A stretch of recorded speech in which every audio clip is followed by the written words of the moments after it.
সাফল্য এমন একটা জিনিস যেটা আপনাকে পেতে হলে অবশ্যই আপনাকে কষ্ট করতে হবে, পরিশ্রম করতে হবে এবং সেটার জন্য একটা স্থির মনোভাব লাগবে যে আমি এই লক্ষ্যে পৌঁছাবো বা আমি এটা করব। এই লক্ষ্যটা যদি আপনার থাকে তাহলে অবশ্যই আল্লাহ আপনাকে সাফল্য এনে দিবেন ইনশাল্লাহ। তো আমার আজকে পরীক্ষার রেজাল্ট ছিল, আমি যে পরীক্ষা দিয়েছি, তো আপনারা কম বেশি সবাই জানেন আমি পরীক্ষা দিয়েছি, সেটা হচ্ছে লিসেন্সা মেডিয়া। এখানে হচ্ছে 8 পর্যন্ত লিসেন্সা মেডে, এরপর হচ্ছে কলেজ। তো আমি এখানে প্রথমে, যেহেতু আমার এখানে সার্টিফিকেট নেই, তো এখানে প্রাতিষ্ঠানিকের যে সার্টিফিকেট আছে সেটা আমার নেই। তো আমি এই পরীক্ষাটার মাধ্যমে একটা সার্টিফিকেট পেয়েছি। এরপরে যদি আমি আমার পড়ালেখা কন্টিনিউ করতে চাই তাহলে আমাকে এই সার্টিফিকেটটা অবশ্যই দরকার আছে।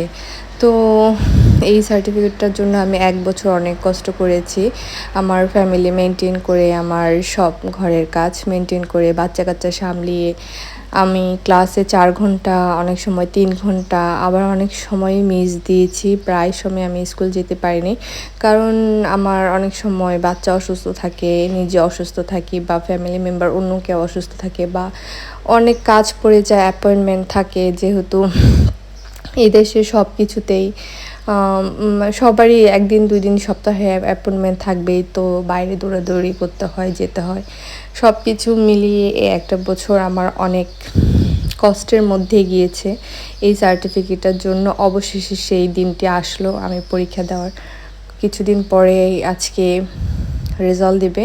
তো রেজাল্ট তো দিবে, তারপরও একটা সেমিনার হচ্ছে। আমরা যারা মানে বাইরের দেশ থেকে ইতালিতে এসেছি, এটা তাদের জন্য বেসিক্যালি। যেহেতু আমরা অ্যাডাল্ট, আমাদের বয়স না এখন এই ক্লাস বা এই, যেহেতু আমরা অ্যাডাল্ট, তো আমরা আমাদের জন্য আলাদাভাবেই এই শিক্ষা কার্যক্রম চালু। তো আমাদের দেশের উন্মুক্ত বিশ্ববিদ্যালয়ের মতো অনেকটা।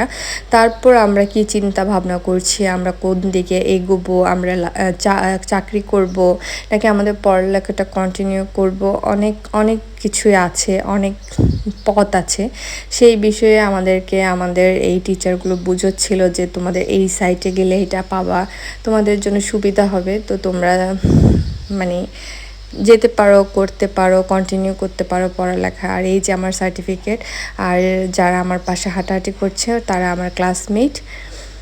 তো আজকের ভিডিও এ পর্যন্ত। আল্লাহ হাফেজ, সবাইকে ভালো থাকবেন, সুস্থ থাকবেন। আসসালামু আলাইকুম।